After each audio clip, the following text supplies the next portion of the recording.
And do you think that you can act without Congress and initiate a no-fly zone in Syria without congressional approval?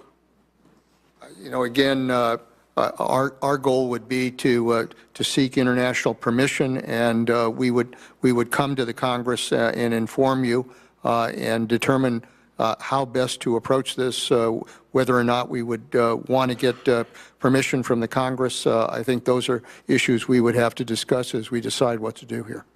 Well, I'm almost breathless about that, because what I heard you say is we're going to seek international approval, and then we'll come and tell the Congress what we might do, and we might seek congressional approval. No, well, I want to just say to you, that's a big dish. Wouldn't you agree?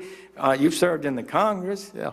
Wouldn't you agree that that's would be pretty breathtaking to the average American? So would you like to clarify that? But I've also served with Republican presidents and Democratic presidents who has always reserved the right to defend this country if necessary. But before we do this, you would seek permission of the international authorities. If we're working with an international coalition and we're working with NATO, we would want to be able to get appropriate permissions in order to be able to do that. That's something that, you know, all of these countries would want to have some kind of legal basis on which to act. What legal basis are you looking for? What entity? Well, obviously, if NATO made the decision to go in, that would be one. If we developed an international coalition beyond NATO, then obviously some kind of UN security resolution would be the basis for that. Coalition of. So you're saying NATO would give you a legal basis, and an ad hoc coalition of nations would provide a legal basis? If we were able to put together a coalition and were able to move together, then obviously we would seek whatever legal basis we would need in order to make that justified. I mean, you know, we can't just pull them all together in a combat operation without getting the legal basis on which to act.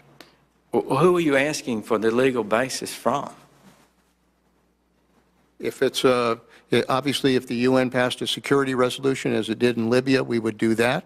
If NATO came together as we did in Bosnia, we would rely on that. So, you know, we have options here if we want to build the kind of international approach to dealing with the situation. Well, I'm for all for having an international support, but I'm really baffled by the idea that somehow an international assembly provides a legal basis for the United States military to be deployed in combat. I don't believe it's close to being correct. They can provide no legal authority. The only legal authority that's required to deploy the United States military is the Congress and the President and the law and the Constitution. Let me just for the record be clear again, Senator, so there's no misunderstanding. When it comes to the national defense of this country, the President of the United States has the authority under the Constitution to act to defend this country, and we will.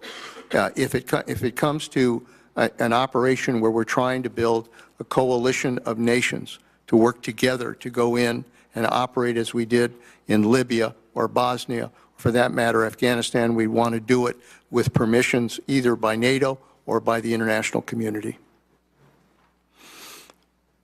Well, I'm troubled by that. I think that it does weaken the ability of the United States to lead. If we believe something ought to be done, I'd be thinking we would be going more aggressively to NATO and other allies, seeking every ally that we can get. But I do think ultimately you need a legal authority from the United States of America, not from any other extraterritorial group that might assemble.